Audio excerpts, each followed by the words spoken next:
I've given it customer personas for each of our industries in there. And then I'll ask it, what are the top challenges that someone in this industry in a warehouse would encounter on a day-to-day basis? Or what are the top questions that this person would have? And then I go and find the answers to those by talking to my subject matter experts and then creating a blog post about that, or an ebook or a book or what have you. So I find it as a really good way for inspiration and to create chunkable content like the emails or a conclusion or a social post or metadata for that matter. So you just mentioned creating customer personas. What's that look like? Sure. That is basically, I have for a specific, say the retail industry, I gave it the information on who our customers tend to be in like the retail industry. So for example, there's a retail warehouse operations manager that it created a whole profile. This gave the guy the name of Jim.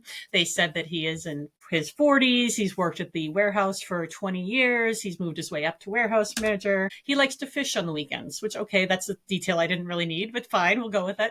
And so I feed it that. And then every so often I just keep that off to the side in ChatGPT. And every so often I'll just go in and I'll ask it a question. So what does Jim and people who are like Jim, what are they dealing with today in their retail warehouse as their biggest challenges? Or what are the questions that he has when he's looking for a reason to automate his warehouse? Things like that. Gotcha. And so you create those outside of ChatGPT based on research or? Yes, absolutely. Yeah, it's all based on research. And then I feed it into ChatGPT, and then that's where I go to ask it questions. I've done that a little bit.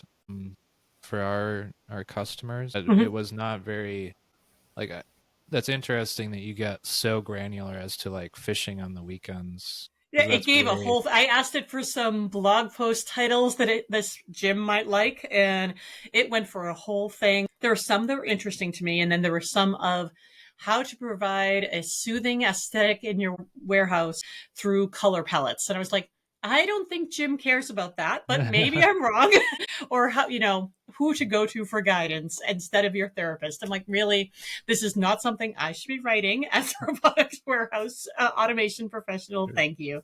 But that's good to know for Jim that he's seeking help.